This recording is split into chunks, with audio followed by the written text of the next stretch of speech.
Керемет. Тағы кім толықтырады? Кім толықтырады?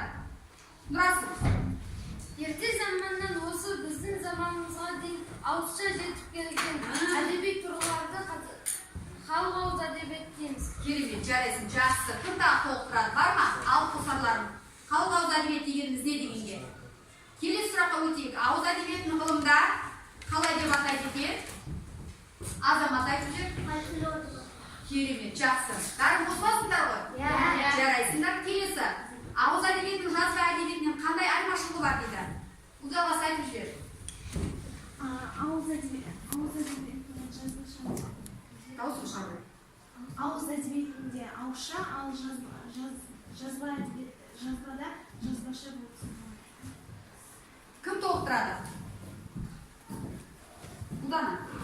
Ауыз әдебиеті біздің заманымызға ауызша тараған, жазба әдебиеті біздің заманымызға жазбаша тараған. Жазбаша түрде жазылып қалдырылып жеткен, ал ауызша өзі айтып тұрғандай, ауыз екі айтылу арқылы жетіп келген, иә, біздің заманымызға. Жақсы. Әрі қарай кім сұрақты оқып жөнеді? Келесі сұрақ. Ауыз әдебиетінің қандай түрлері бар? Иә. Халық ауыз әдебиетінің мақал-мәтелдер, шешендік сөздер, батырлар жыры, эпостық жырлар, лиро-эпостық жырлар, шешендік сөздер, жұмбақтар, мақал-мәтелдер, иә. Тағы кім толықтырады? Болды ма? Кім айтып жүрді тағы да жауап осыған? Айдың. мақал-мәтел, жұмбақ, жаңылпаш, эпостық жырлар, батырлар жыры, тұрмыстық жырлар, ғашықтық дастандары. Дұрыс айтасың. Жарайсың. Жақсы, келесі сұраққа көшейік балалар. Ақбота оқи ғой. Ертегілер дегеніміз не? Ертегілер өте ерте заманнан келген. Ол халық ауыз әдебиетінің көне жанры. Жарайсың. Жақсы. Келесі сұрақ. Нұрбол оқып жүр. Ертегілердің қандай түрлері бар? Ертегілердің үш түрі бар. Қиялға жайып ертегі, салт дәстүр ертегісі, хайуанаттар туралы ертегі. Өте жақсы. Тарғат. Кендебай ертегісі қай түріне жатады? Ертегінің қай түріне жатады ма? Қиялға жайып ертегілердің түріне жатады. Керемет. Жарайсың. Жақсы балалар. Өткен сабақтарға кішкене шолу жасап алдық. Біз халық ауыз әдебиеті жайлы, соның ішінде ертегілер жайлы өткен едік, иә? Енді үйге қандай тапсырма берілген еді? Керқұла атты Кендебай ертегісін оқып келу толық, иә? Екі сабақты жақсылап өтті. Енді бүгінге сендер толық оқып келу керек едіңдер. Өткен сабағында сендер жақсылап екі оқушыдан шығып айтыңдар. Барлығын мазмұнын білесіңдер. Мына зымыран сұрақтарға жауап беру арқасында сендер формулап пысықтаймыз. Үй тапсырмасын балалар. Кім бастайды? Ұлжан. Қаратаудың бойында, қара судың бойында кім өмір сүрді? Қаратаудың етегінде, қара судың бойында кім өмір сүрді? Қазанғап деген Азамат. Қазанғап деген бір керей өмір сүрді. Жақсы, келесі. Мерей, жылдам тұра. Қазанғап баласын қалай атады? Ол қалай өседі? Қазанғап баласын Кендебай деп ат қойды. Ол ай сайын емес, күн сайын өсті. Жарайсың. Ердос, оқы келесі сұрақты. Кендебайдың еліне келтірген пайдасы буаз биені. Кендебайдың еліне келтірген пайдасы буаз биені арашалауы туралы әңгімелер. Білеміз бе сол жерін? Ой, Азамат, жарайсың. Жақсы қатысып отырсың. Кім айтып жіберді осы жерін жылдам?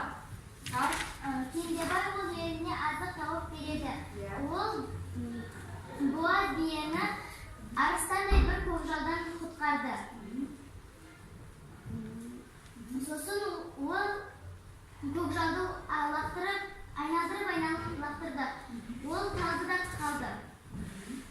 Сосын ол биені талып жатыр екен бие.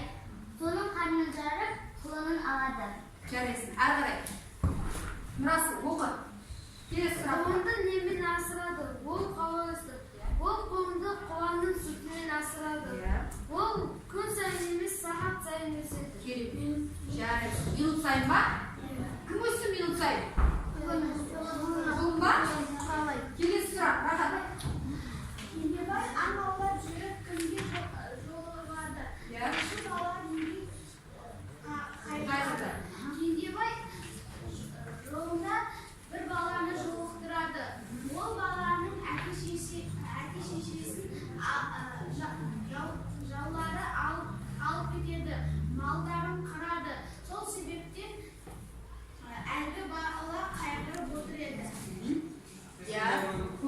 ананың қайғысы зынданда жатқан ата-анасы еді, иә?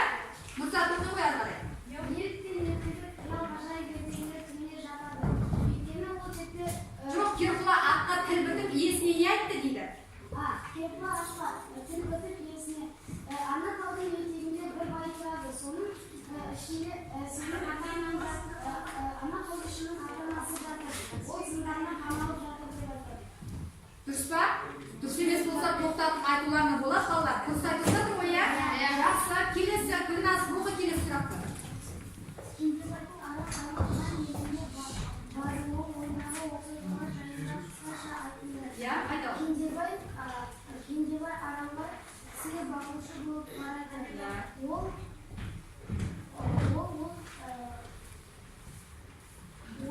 жаста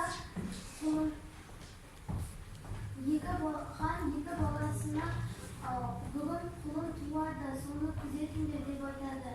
Сол кезде оны Кендебай естіп, қасында ол да күзетіп тұрған кезде, таңертең құлын туған кезде бір бұлт келіп, құлынды алып кетеді. Кендебай оны құйрығынан ұстап, алғанда құйрығы жұлынып кетеді. Соны ханға айтып, хан екі баласына ұрысып, құлынды іздеуге жібереді. Жақсы. Келесі Айсұлу, келесі сұрақ, 8-ші сұрақ.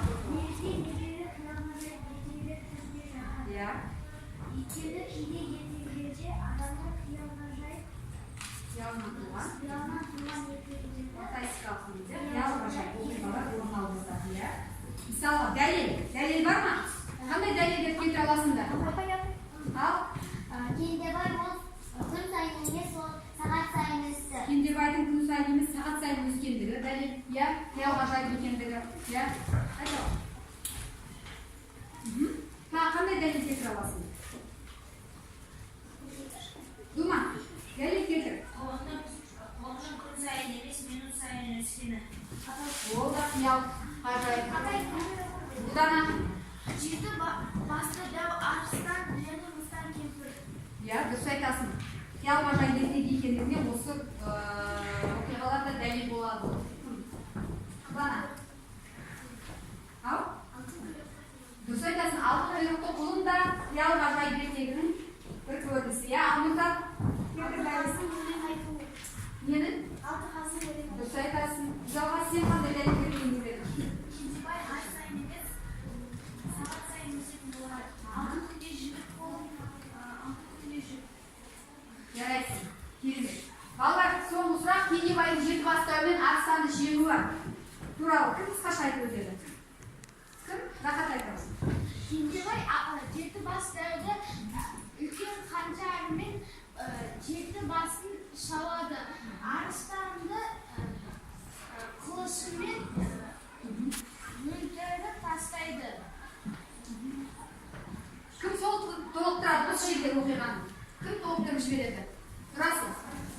Кендебай алтын құйрықты жерге қойып, сонда құлындар оған басын иеді. Сол кезде Кендебай 100 батты шоқпарын алып, Керқұла атымен өте қатты шабады. Ол бір өтіп ұрғанда бір басы ұшып кетеді. Сөйтіп ол 7 рет ұрып өтеді. 7 басы бірде ұшып кетеді. Және де арыстанның жеңуі Кендебай бірінші арыстанның ортасынан бөліп жібереді.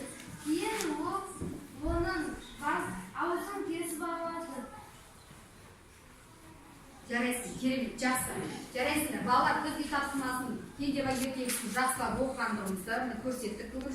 Нақты дәлелдер келтірдік, иә? Пысықтап алдық. Үй тапсырмасын жарайсыңдар.